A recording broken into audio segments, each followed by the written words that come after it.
In this video, I'm going to show you how you could build a $49 Trynn and Silvar commander deck. Let's get started.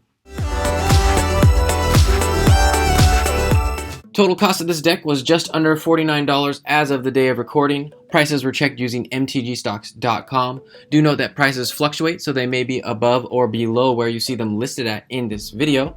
And this deck is 1DH legal, meaning all the cards in the deck are $1 or under, with the exception of the commander, or in this case commanders, which can be up to $5. The first commander we're going to talk about is Silvar, Devourer of the Free. He's a 5 cast 4/2 with Menace, meaning if he attacks, your opponent has to block, or if they would like to block, they need to use 2 creatures to do so. And you can sacrifice humans to Silvar to put +1/+1 counters on him and make him indestructible until end of turn. We're going to use Silvar to apply pressure to our opponents in the form of Voltron damage. So if you deal 21 damage to an opponent, they get knocked out of the game, even if they have 1,000 life. We're going to accompany this strategy using Trynn. She is a 4 cast 3/3 human soldier that allows us to put a 1/1 human soldier creature token onto the battlefield at the beginning of our end step, as long as we attacked with a creature that turn.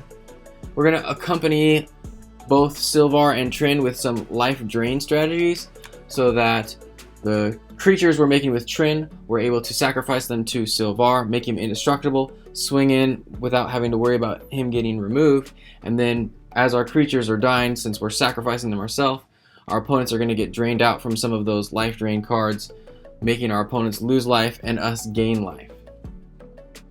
To start out, we're going to talk about the accelerants in the deck. We are running 11 of them. They all come in the form of mana rocks. We have 3 2-drops here in the Talisman of Conviction, Hierarchy, as well as Mind Stone. Both of the talismans give us 2 of our colors at the price of 1 life. Otherwise, all 3 of these can tap for a colorless, and the Mind Stone we can sacrifice to draw a card once we don't need it for mana anymore. Similar to the Mind Stone, we have 3 Clue Stones, which give us 2 of our colors, and we can also sacrifice to draw a card. And similar to the Clue Stones, we have 3 Lockets, all of which give us 2 of our colors, and we can pay 4 mana into and sacrifice them to draw 2 cards. Also similar to the Clue Stone, we have the Mardu Banner, which gives us 3 of our colors, and we can sacrifice for a card. Or the Savai Crystal, which gives us 3 of our colors, or if we don't need a mana rock, we can cycle it away to draw a card. After we've put our accelerants into play, we want to get into our game plan. We have 13 cards specific to our game plan, and to get that game plan rolling, we need to get some token producers on the battlefield. Thraben Doomsayer is great, as well as Trynn Champion of Freedom, because they allow us to get a token every single turn. General's Enforcer is doubly good because it not only gives Trynn indestructible, but can also make tokens itself. Trynn being indestructible allows her to attack and make tokens without needing to have Silvar on the battlefield to get in with an indestructible attacker, as long as we have the Enforcer on the battlefield. Another token producer, we have the Hanweir Militia Captain, which can transform into Westvolt Cult Leader, which gets bigger and bigger the more creatures we have on the battlefield, and also gives us more sacrifice fodder. Silvar, Devourer of the Free is the main way we want to get this deck rolling, so you want to make sure that you have a human on the battlefield before you play Silvar. That way you can sacrifice that human to make him indestructible. Another card that mimics Silvar is the Falkenrath Aristocrat, a 4/1 that you can sacrifice creatures to make it indestructible. If those creatures are humans, she also gets a +1/+1 counter. Usually if I have Silvar on the battlefield, I won't play out the Falkenrath Aristocrat from my hand. I'll just keep her back, and then if Silvar gets removed, I'll put the Aristocrat out and continue my strategy, this time now with a flyer. Also, we want to weaponize our creatures dying, those token creatures that we're making, using Pious Evangel, who transforms into the Wayward Disciple, making our opponents lose life and we gain life when our creatures die. Similar to the Pious Evangel, we have Zulaport Cutthroat, Cruel Celebrant, and the Bastion of Remembrance, all of which drain life from our opponents.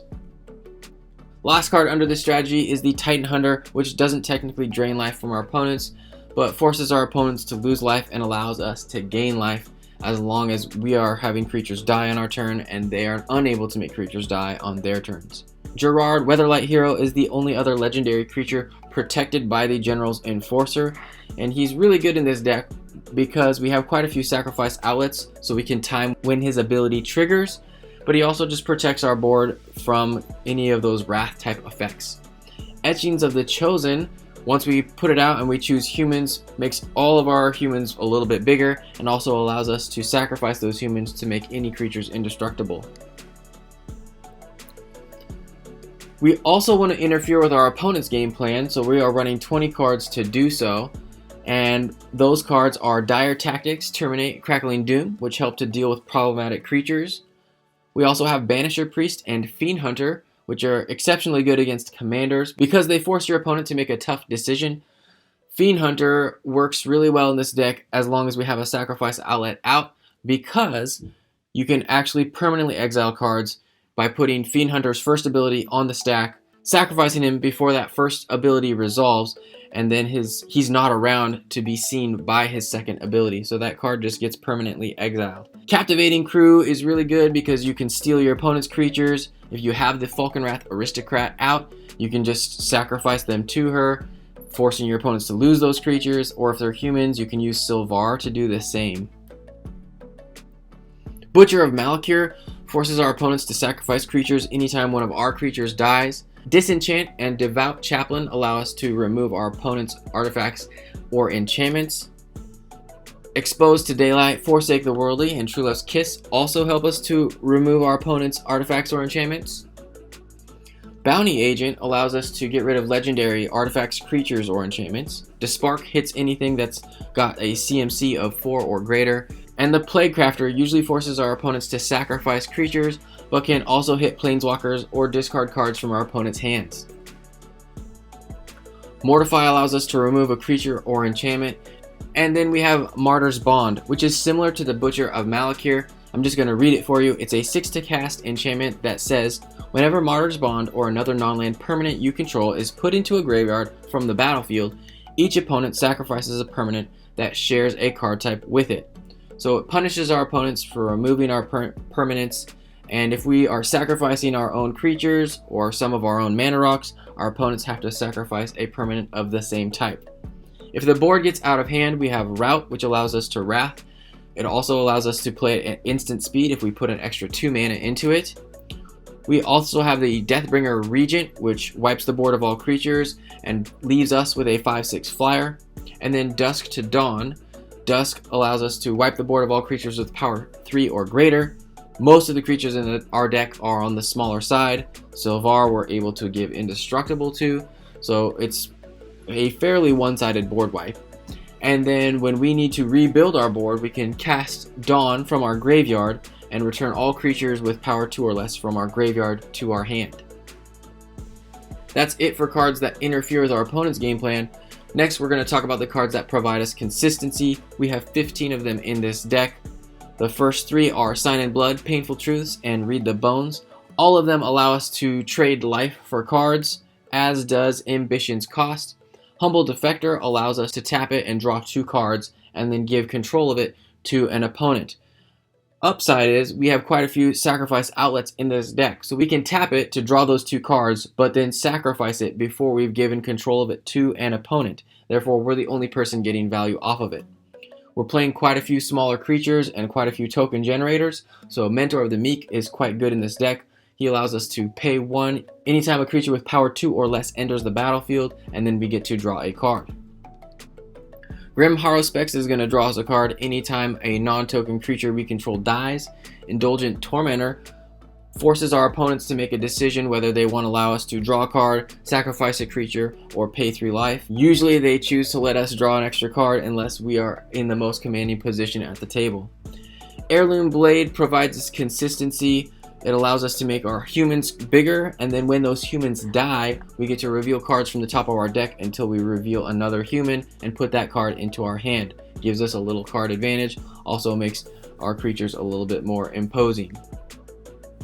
Tome of Legends is doubly good here because we have 2 commanders, which allow us to get twice as many page counters on. We mostly want to attack, so this is going to be drawing us a card almost turn over turn. Quite a few games in playtesting, I was getting more page counters than I could remove just because I had both my commanders out and was attacking with both of them. Mimic Vat is great because we can exile humans onto it, and that gives us sacrifice fodder every single turn. We can just put 3 mana into it, and it also works great with quite a few of our creatures. Staff of Nin is cool because it draws us cards turn over turn, and it makes Silvar's Menace a little bit better because you can remove those smaller creatures, not allowing your opponents to block with them, even if they're willing to use them as chump blockers.